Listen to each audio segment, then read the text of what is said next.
Hi everyone, it's Peter here from Aquatic Lifestyles. Now I have so many clients that have trouble with their water lilies, either dying or not getting a good show from them or invading their pond. So I thought I'd do a video on how to look after your water lilies, repot them, get a really good show from them, lots of blooms, that kind of thing. So first of all, there are two types of water lily. There are the hardy water lily and the tropical water lily. Now the hardy water lily is the most invasive and it grows from a long tuber, and that water lily should be repotted every season. And the tropical, which also you should repot every season if you want a good show, it grows from more of a bulb.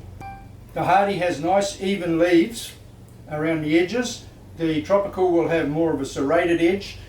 The flowers or blooms on a hardy sit on the water, and the flowers or blooms on a tropical stand up above the water and can be used for cut flowers, by the way. There you can get blues and purples in the tropical, but you can't in the hardy, but you get all full range of other colours in both water lilies. The tropical will usually spread its leaves into a wider pattern and not as dense as the hardy. So first of all, we'll discuss the hardy water lily. Now, I have here a perfect example of a hardy water lily which is broken out of its pot. They sometimes climb over the edge and into the pond. This is one of the reasons you need to repot every year. So it's broken through the edge of the pot, and that tuber will grow through the pond and take over. So what you need to do is, you'll see also lots of little leaves, and you won't get many blooms because there's lots of little leaves coming on that tuber and little growing heads. What you really want is you want the one big growing head. So you cut that growing head off the end, and you will replant that up against the edge of the pot, and it'll grow across the pot, and you'll get a really good show. All the growing energy will be going into that one growing head, creating nice big blooms and nice big leaves. So that's all we would take from this, and we'd throw the rest away, and we'd repot this of course in another pot because that pot's broken. When you purchase a water lily, it most likely will come like this in a basket. Even brand new, purchased one new season, what you need to do is put it in a bigger container without holes. So these containers are what we're going to put all our water lilies in. So I like to use flexi tubs. Now these are quite big. I would use them for a very big water lily, but this is around about what I would use. And these are 26 litre flexi tubs. You see, no holes, nowhere for roots to escape, like this. So what happens is you plant your water lily in there.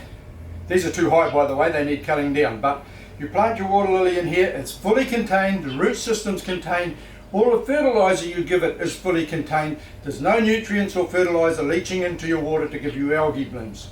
So first of all, you want to cut it down. Now I cut them down to anywhere between, these ones are 150 millimeters high, and I've got some other pots there that are 200 millimeters high.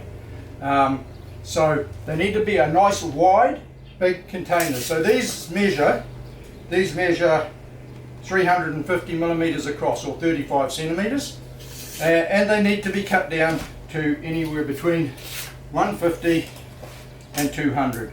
I would cut this one down to, if I'm looking at this, around about 170. A line that's on here which is about 170. So all you need is a pair of scissors, cut down to that 170 mark. There's that one there, and just follow the line around.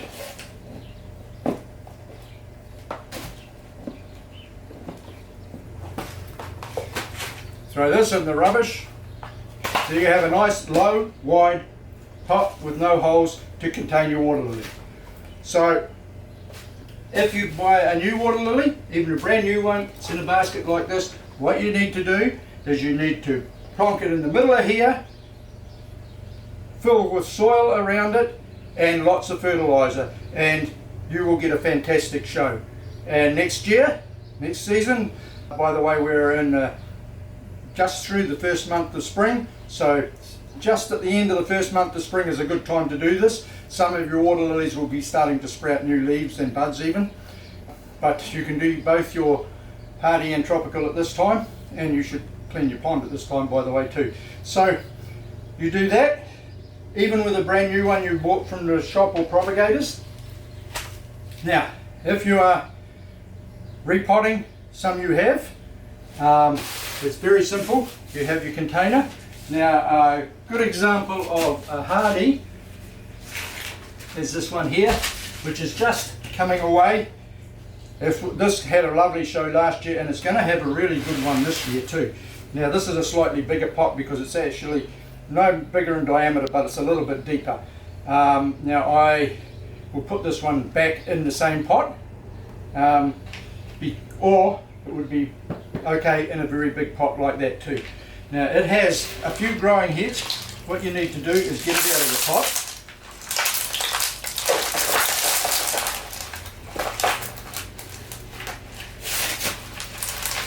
If it'll come.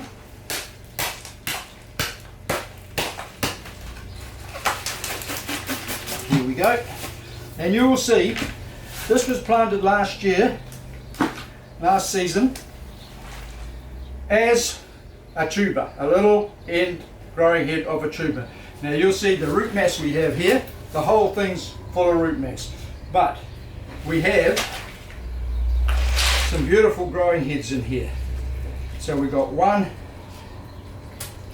2, maybe 3 nice big growing heads. So you take your knife and you cut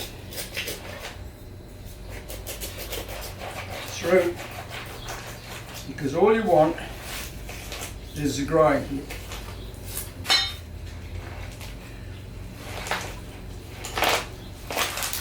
So here's a growing head here. So you can actually make more water lilies from the one. Now that there, you don't want all that root system. You want the growing head. You cut off a bit of tuber there, and all you need is the growing head and a little bit of root mass. Now it had another one coming out here. You don't want that. You just want the one growing head with some roots on it.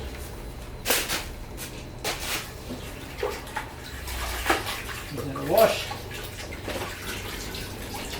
So that is all you need. Planted at the edge of the pot like so, and it will grow across the pot during the season. Now we've got a couple of really nice, really big growing heads here, which will give an even better show because they're bigger. So every year the main growing head will become bigger. And every year it'll totally fill that pot with root mass.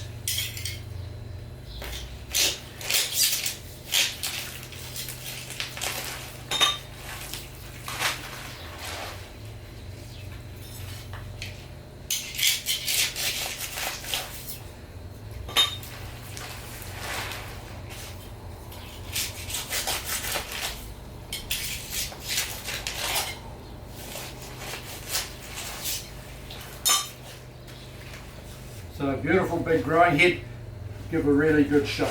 All this into your compost. Now what I'm going to do is I'm going to plant this growing head here, and it's going to grow through across there. We don't need all of that. Just need enough to hold it in. So what I like to do is, you can, if you want, by proper pond potting soil, but what I like to do is I like to fill the container half full. It's a sealed container, so I like to fill it half filled with ordinary topsoil. No potting mix or anything with extra fertilizers or composts or anything, just plain ordinary topsoil which you can buy from your landscaping yard. It's just the topsoil is a good medium for the water lily to grow in, and there's a certain amount of nutrient in the topsoil. Now, if you want lots of blooms and big leaves, you need nutrients, but you don't want those nutrients getting out into the water column, because then of course it's not helping the water lily grow and it's promoting algae growth. So we half fill it with topsoil, and then you can fertilise it with either aquatic fertiliser tablets, which by the way I do sell, or I use orchid food. So this is a orchid food that you fertilise every 9 months with. It has a very low phosphorus count. Now phosphorus promotes algae, so there you go. Phosphorus is only 5. So it has plenty of nitrates and nitrogen, which algae does use for growing with, but phosphorus or phosphate is algae's favourite food. So I like to give a good dolloping of that.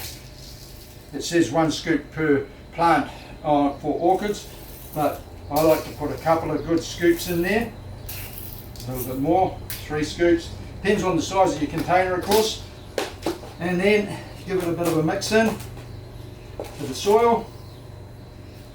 And then on top of this you want a low nutrient soil, like clay or sandy clay, which is, by the way, basically all pond potting soil is.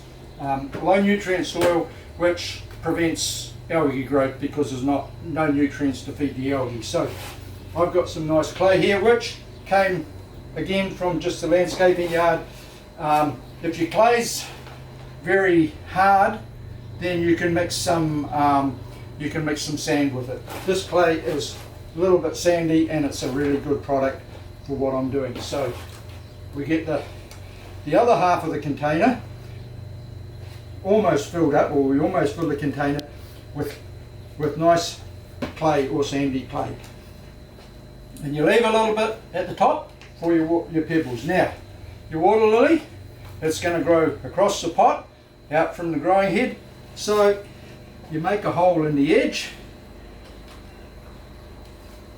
you plant it down in there, and by leaving a little bit of root mass on the bottom, that will stop it floating up, because they will float. If you put them in without the root mass, you need to put a stone or something on top of them to get them to stay down and not float up. So we put that in there, put our soil around it, a little bit more clay, hold it in nicely, and then that's going to grow across there, going to give us a really good show. Now on top of the clay, you don't want all the clay floating out into the pond and dirtying the water and wrecking it up. So on top of the clay you put some pebbles. Now it does 2 things. I use quite big pebble because I have quite big fish. But if you don't put pebble on top, the fish will dig in the clay and they'll throw it out all through your pond and all the soil and everything else. So you need pebble to prevent the fish from digging in there, and also to help prevent the clay from leaching out into the water everywhere and discolouring your water. So you don't want it discolouring your water, and you don't want the fish digging in it. Now smaller pebble's fine, which you'll probably get from the propagators with smaller pebble.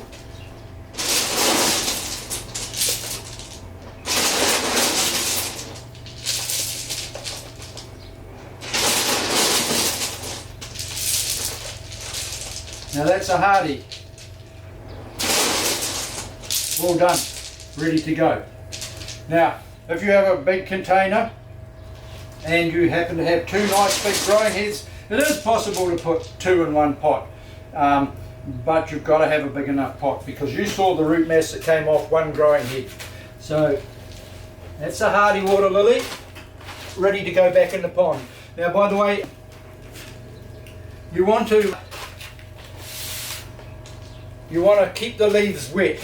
So if you're doing this in the sun, a warm day where the leaves are going to dry out, you need a wet towel or newspaper to put over the top of the water lily while it's out of the water, because if the leaves start to dry out, then those leaves will die. So we will move on to a tropical. Now, tropical water lilies, these are some quite neat flexi tubs that I got at one stage. They're 150 high and they're quite wide, and they work really quite well. They've still got the handles on them, but they're very hard to get, so it's much easier just to cut some standard ones down. So the tropical has a bulb, so it is basically the same as your hardy, but it has a bulb. Now it produces babies off the sides, so I don't know if you can see this, but it has the main bulb here and it's produced a baby here. So you can take that baby and you can make another water lily out of that baby, or you can throw it away. Now this bulb,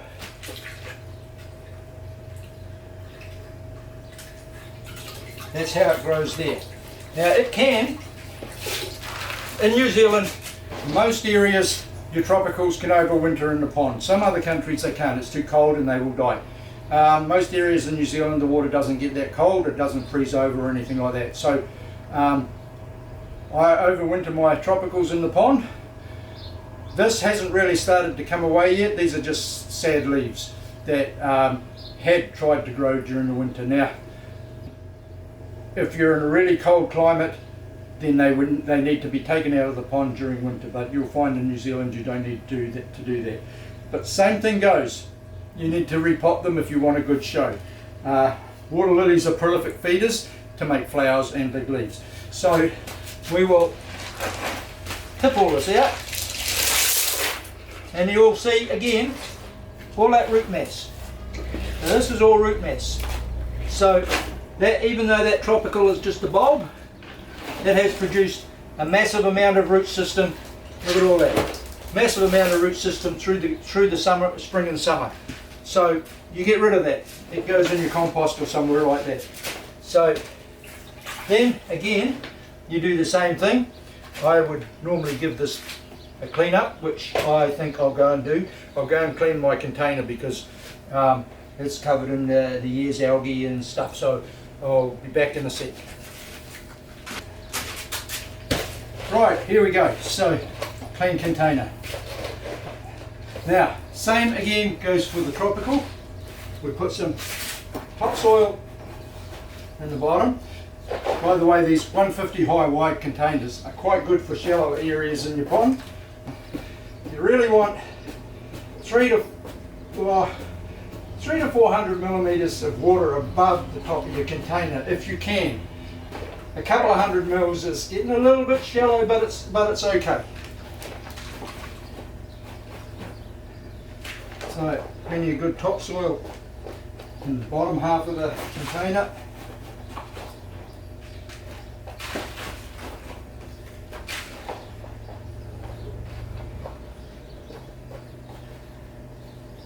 There we go.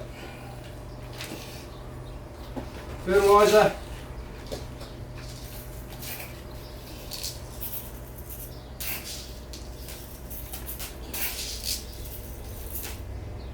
Now remember, water lilies need lots of food if you want nice flowers. And clay, low nutrient clay on the top.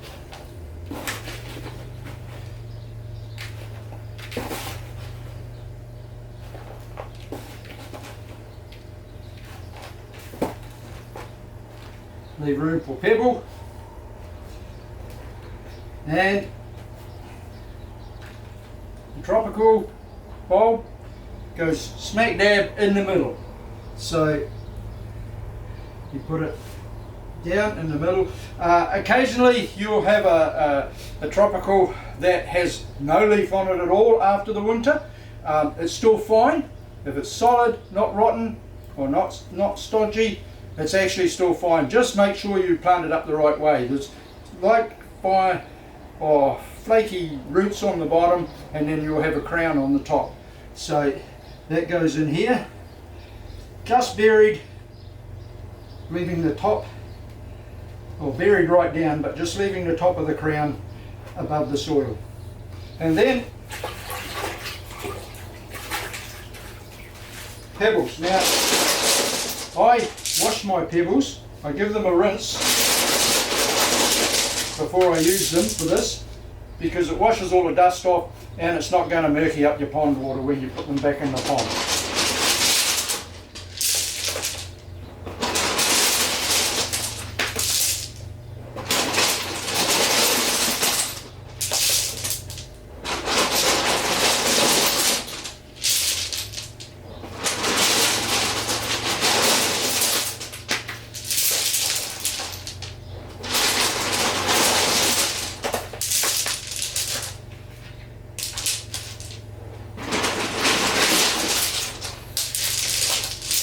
And there you have it. So the tropicals are not as invasive as your hardy water lily, but if you want a good show from them, they still need to be repotted every season.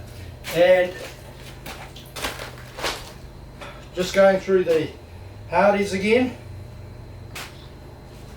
make sure that you just take the large growing head and use that. Even one this size, even a growing head like this, plant it so as the root mass is in there and just the tuber sitting on the surface. And even this little growing head would get a fantastic show planted in this way. So there you have it. Water lilies need lots of food. So during the growing season, you can refertilize it if you want. A good idea to refertilize during the growing season is aquatic fertilizer tablets, because you can just push them down into the soil. I don't usually refertilize, but you can if you want to do it during the season. Thank you very much for watching.